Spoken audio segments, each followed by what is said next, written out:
Okay, today we're going to look at the interface of wrestling and Jiu-Jitsu, how to put them together off of your wrestling when you're either countering a takedown or taking him down with counter offense, which is really important.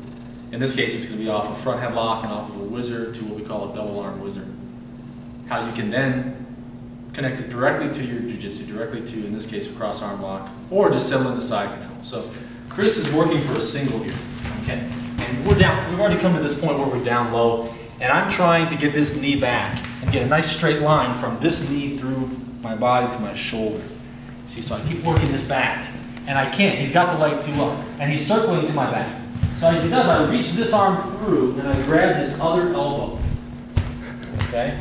So my arm is not only whizzering his left arm, but I've got a hold of his elbow.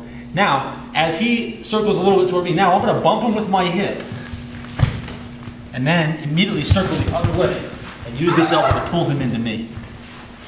Okay? So what the double arm whizzer does is it bumps his hip to the mat, and then I immediately reverse direction around his head. I circle around, and I keep hold of that elbow. So that as I'm circling the other side, I pull the elbow, and that puts him on his back. So let's look at that again. And again, this is one of those situations where you're desperately trying to stop that single, but he's got a lock on that leg. My palm is inside my thigh initially for a nice tight whizzer. You can lift your head a little bit.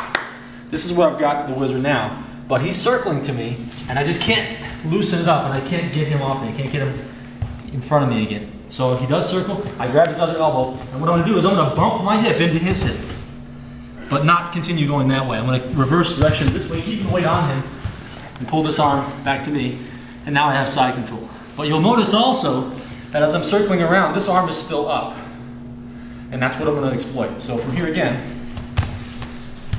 he's going for the single, I get the double arm, I bump the hip, and now as I'm coming around, I step my knee up to his ribs, and now I'm going to hook this arm and go right back to this other side with the cross arm lock. While his shoulder is up, there's an opportunity for a cross arm lock there. Let me show it slowly.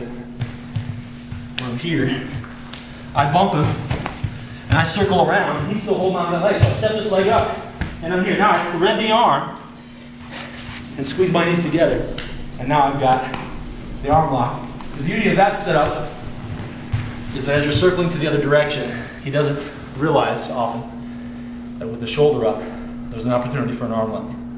I might even be able to get a Kimura from there, but at the very least you'll get side control, and sometimes you can snag a quick cross arm lock.